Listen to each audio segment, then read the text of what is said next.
Siz değerli yol arkadaşlarımızla bugün şehit Metin Yüksel'i ve bizleri yalnız bırakmadınız. Timimizden bir tilavetle başlamak üzere hocamız Yasin. Udhulu fis-silmi ya menu sabit kılar. Ve men asdaqu minallahi hadîthâ sadakallah. Yok geri sende o yürüdü Metin, andolsun sürecek. Çalışıyorlardı. Şehit Metin Yüksel filanın hiçbirini sadece sözle bırakmıyor, inanç ve ideallerini ameliyle, izzet dolu mücadelesi, hayranlık uyandıran cesareti, hiçbir şeyi esirgemeyen fedakarlığıyla ortaya koyuyordu. Kardeşler, 1 Şubat ayına daha geldik. Şubat ayı hepimizin bildiği gibi Müslümanlar tarafından şehadet ayı olarak görülür ve yaklaşık 40 yıldır da şehadet ayı olarak çeşitli etkinliklerle ihya edilir. Bugün burada toplanmamızın sebebi bundan tam 43 yıl önce bir cuma namazı çıkışı haince kurulan bir pusu neticesinde işte bulunduğumuz tam bu noktada şehit reisimiz Metin Yüksel kana kana şehadet şerbetini içti. Ve aramızdan Rabbimizin seçtiği şahit olarak geri döndü. Kardeşler, birazdan programımız başlayacak. Ancak ben programdan önce birkaç hususu sizinle paylaşmak istiyorum. Birincisi, son zamanlarda, son aylarda özellikle sosyal medyada bazı paylaşımlar oldu. Ve aynı zamanda, aynı zaman diliminde bir partinin üst düzey yöneticileri yine bazı açıklamalarla şehit reisimiz Metin Yüksel'i hedef aldı. Şunu hepiniz bilin ki, dost ve düşman da bilsin ki, biz şehidimizin ihtiramına gelecek her türlü saldırıyı göğüslemek durumundayız. Allah'ın izniyle buna da muktediriz. Dost ve düşman öncelikle bunu bilsin. Tekbir! Allahu Ekber! Tekbir! Allahu Ekber! Tekbir! Allahu Ekber! Şunu ifade etmek isterim ki sosyal medyadaki bu hesapların biz takipçisiyiz. Ve bunların çoğu sahte hesap. Ne yazık ki. Sahte hesaplar açılarak bu tür paylaşımlar yapıyorlar ve bir anlamda provokatörlük yapıyorlar. Provokasyona getirmeye çalışıyorlar Müslümanları. Bunlara dikkat edelim. Bu tür paylaşımları eleştirmek maksadıyla dahi olsa biz kesinlikle sosyal medyada paylaşmayalım. Biz zaten gereğini yapıyoruz. Takipçisiyiz, merak etmeyin, içiniz rahat olsun. Metin Yüksel'in şehit edilmesi iki siyasi grup arasındaki çatışmadan kaynaklanmamıştır. Metin Yüksel'in şehit edilmesi hak ile batıl mücadelesinin neticesinde ortaya çıkmış ve şehidimiz Rabbine şahit olarak, zamanın şahidi, tanığı olarak geri dönmüştür. Ve bugün burada bir gerçeği daha sizinle paylaşmak istiyorum. Ben de bunu açıkçası yeni öğrendim. O zamanın Ülkü Ocakları Genel Başkanlığı yapan Muhsin Yazıcıoğlu 2 tane kardeşimizle yaptığı konuşmada aynen şu ifadeleri kullanmış. Metin Yüksel'in şehadetini Amerika istedi. Metin Yüksel'in şehadeti CIA'nin bir operasyonuydu ve ne yazık ki biz kullanıldık ifadesini kullanmış. Bu çok önemli. Bunun altını çiziyorum. Tekbir! Allahu Ekber! Tekbir! Allahu Ekber! Tekbir! Allahu Ekber! Şehit Metin yolun devam edecek! Şehit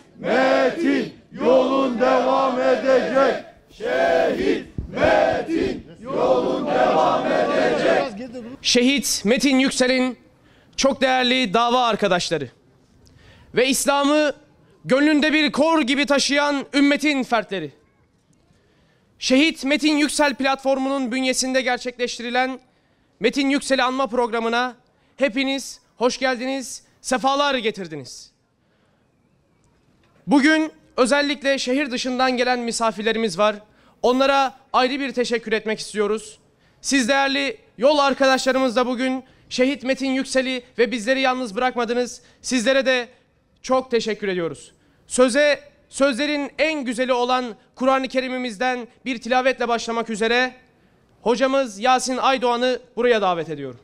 Euzu billahi mineşşeytanirracim. Bismillahirrahmanirrahim.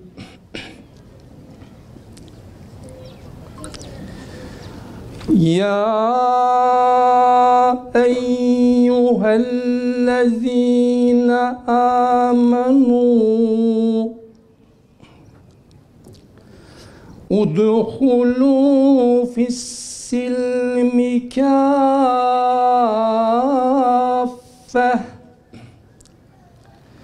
ve la tettebi'u hutuvâti'ş-şeytâni innehu lekum aduwwun mubîn.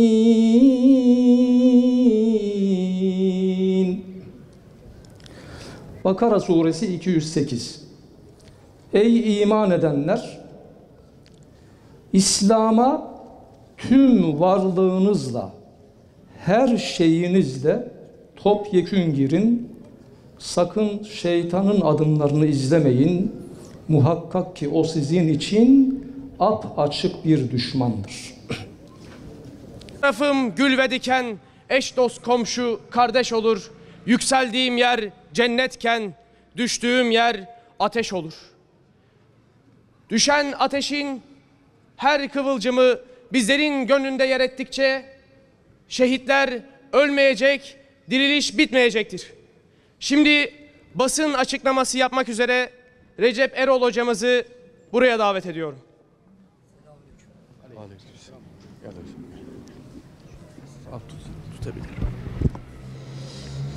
Euzubillahimineşşeytanirracim. Bismillahirrahmanirrahim. Çok kıymetli dava kardeşlerimiz, basımızın güzide mensupları ve aziz İstanbullular.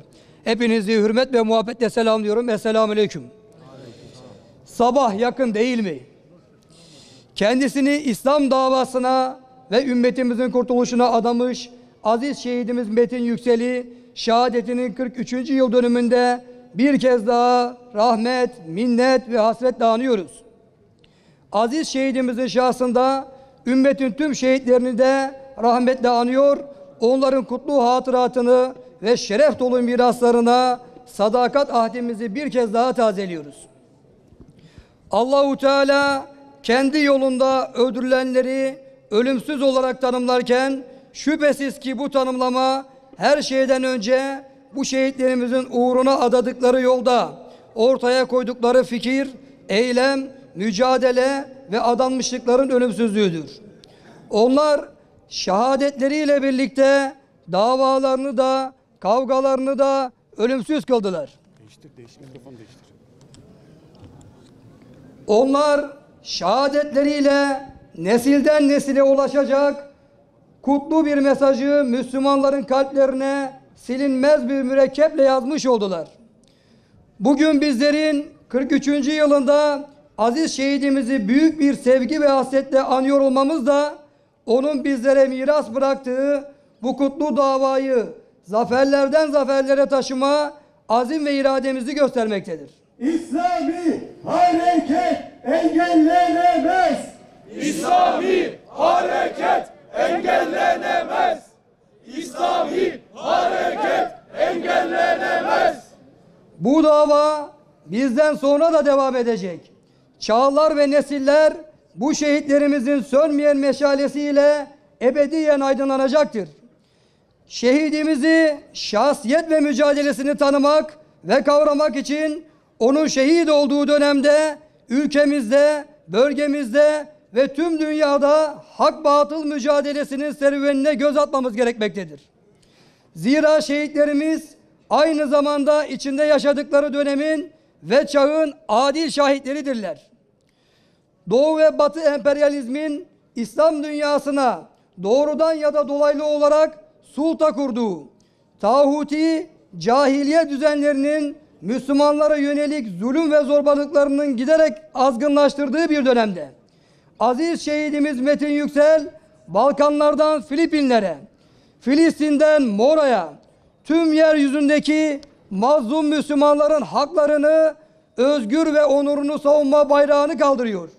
Çağdaş putperestliğin tüm prangalarını er geç kırılacağını, ümmetimizin esaret ve zulüm pençelerinden kurtulacağını ve İslam sancağının yeryüzünün her noktasında ve en yükseklerde dalgalanacağını haykırıyordu. Tekbir! Allahu Ekber! Tekbir! Allahu Ekber! Tekbir! Allahu Ekber!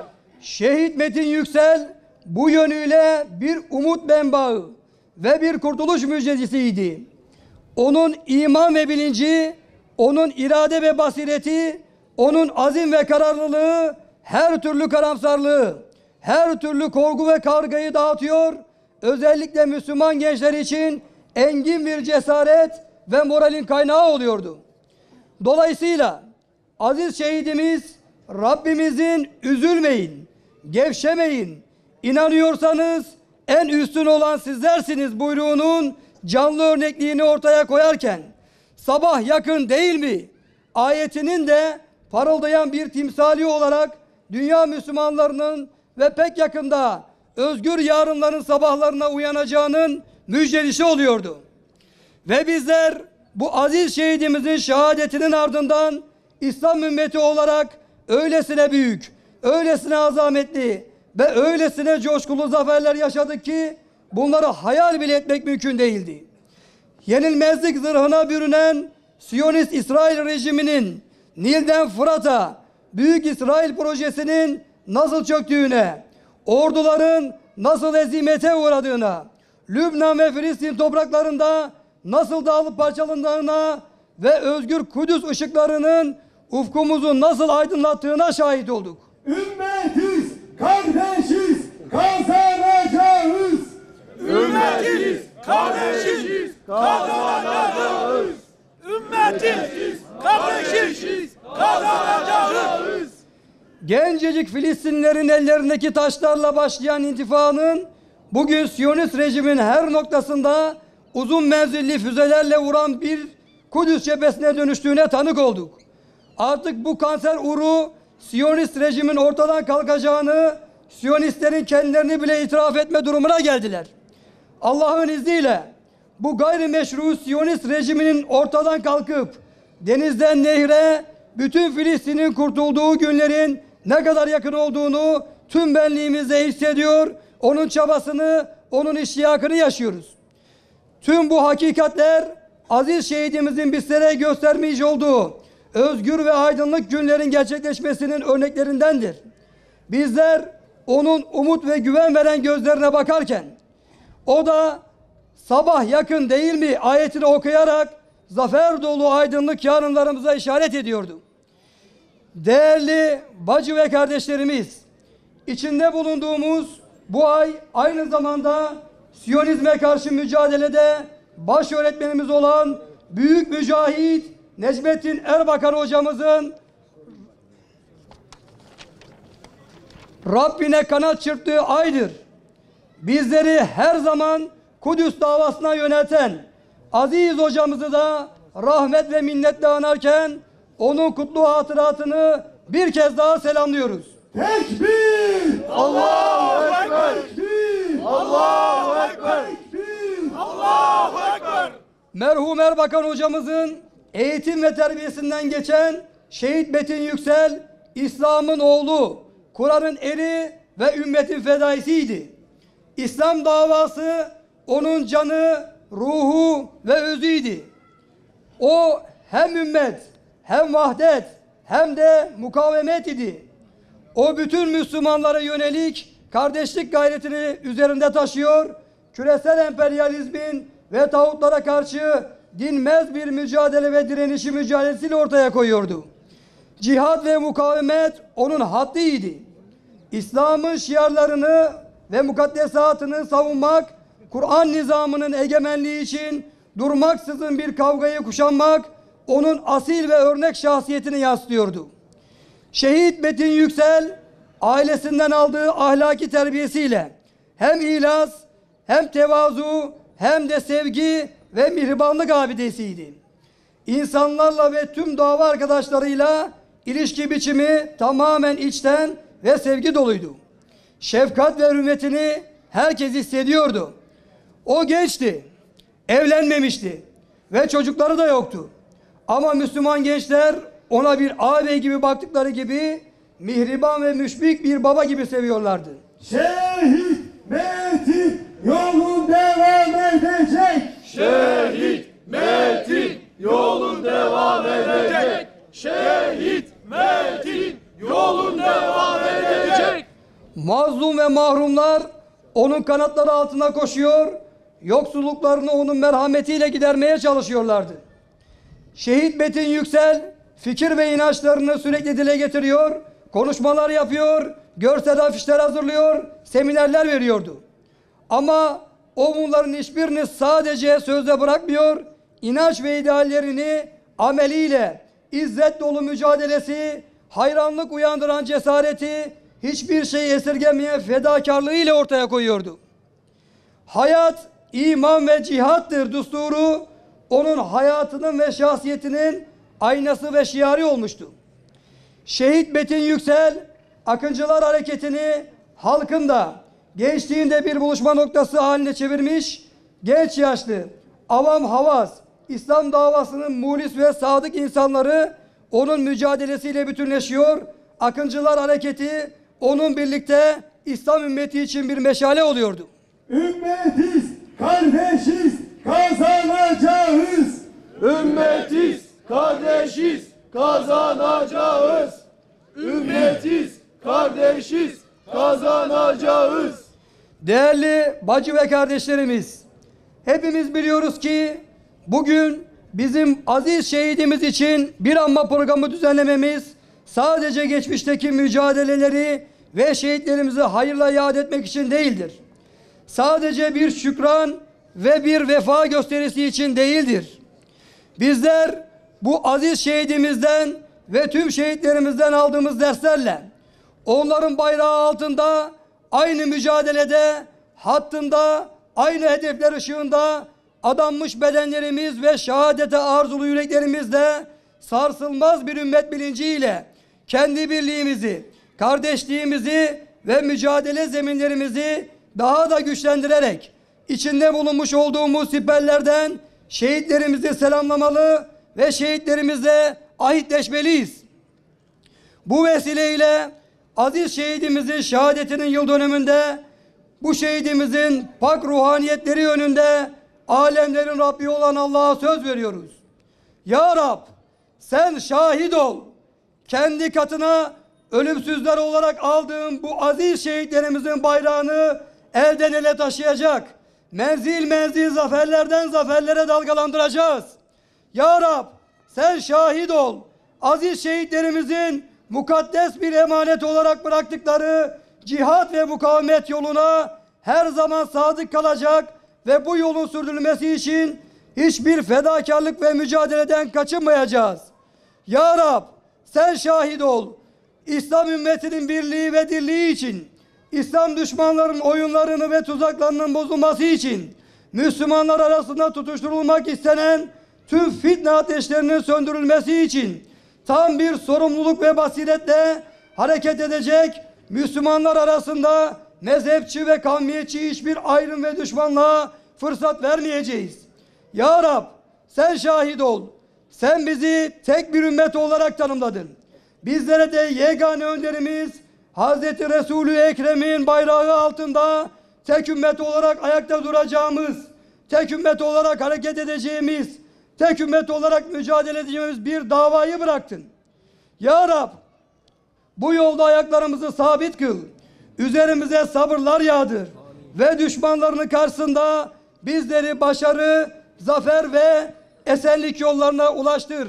Bu duygu ve düşüncelerle hepinizi Allah'a emanet ediyoruz. Esselamu Aleyküm ve Rahmetullahi ve Berekatuhu. Tekbir! Allahu Ekber! Tekbir! Allahu Ekber! Tekbir! Allahu Ekber! Yaşasın İslami direnişimiz! Yaşasın İslami direnişimiz! Yaşasın İslami direnişimiz! Şehit Metin Yüksel platformunun bünyesinde düzenlenen Metin Yüksel'i anma programımız burada sona ermiştir. Programda emeği geçenlere ve sizlere çok teşekkür ediyoruz.